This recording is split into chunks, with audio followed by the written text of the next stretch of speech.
Hey everyone, it's Marissa and I'm back with another video. Today I wanted to share with you another project share using my die cuts that I've been getting. You guys saw my last video. I mentioned that I have been neglecting my die cuts. So I did play with them a little bit and I wanted to share with you what I did. So as always, I'm going to put links down below to these items. I've shown them in the past on my haul videos, but just in case, because I know you guys can get lost in my haul videos since I do so many, I'm going to show you. So these items are actually from AliExpress. So the first one is this here, and it's the little kawaii faces. And I know that they have different ones, but this is the one I got. And this one comes, if you can see here on the right, the different sizes. And then the biggest one here are these two here. So these are the two ones that I used. So again, I will put the link down below if you guys are interested. So I used that. And then I also used this die. I think this is a KSCRAFT die. It's an ice cream die and it looks like this. It's actually a shaker. You can use it as a shaker. But for this project, I didn't use it as a shaker because for the life of me, I could not find my acetate. Now, I do have a lot of acetate, but I have no idea where it went. And my craft room is like this small, but it's behind something. I know it. I just can't find it. So I made these little ice cream cones. But not into a shaker, but they still came out so super adorable. So I'm going to show you them one by one because they're each of them are different. Oh, I forgot. The paper that I use is scrap paper from this line right here.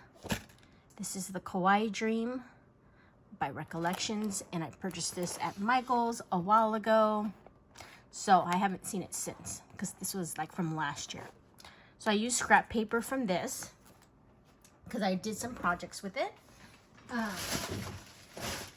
And look at how stinking adorable she came out.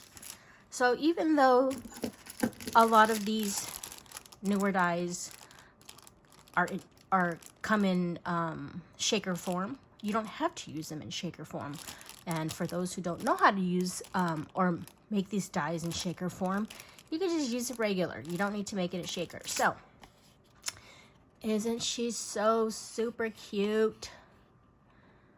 So what I did was I used just plain old cardstock for the inside of the ice cream. And then I used my, that paper pad that I just showed you with using scraps from the paper pad. And I just stamped the face and added a cabochon. So super cute because you guys know that follow me knows that I get all these cabochons from AliExpress. So there's the first one. And look at their faces because they do change. Here's the second one. This one's super adorable. And I added some of the sequin bows that I have. So there's that one. And here's this one. She's winking. And let me just give you a closer look of that bow because it is so stinking adorable. This one is just like a plain one. This one has stars in it. And it's super kawaii because it's just so adorable. I love it. And then there's this one with the little sequin bow. I love the face where she's winking. So super cute. And this bow is very glittery. So I think that one came out cute. There's that one. Here's another one. This one has a different bow. So these bows are all different. I'll just show you the ones that I have. These are all cabochons from AliExpress. So it's been a long time. It's been like years since I've gotten these bows. So I'm finally, some of them are brand new, but a lot of them are from years ago. But they came out so super cute. I love bows. So these are all of my cute little ice cream, kawaii ice creams with the little bows in their hair. So you guys, I will put the links down below to the stamp with the face, as well as the little die cuts. Just in case you guys are interested. I thought these came out so super cute. I can't wait to play with more dies. So yeah, bust out your dies, guys. Start using them. Make something cute. Thanks for watching, and I will talk to you guys later. Bye for now.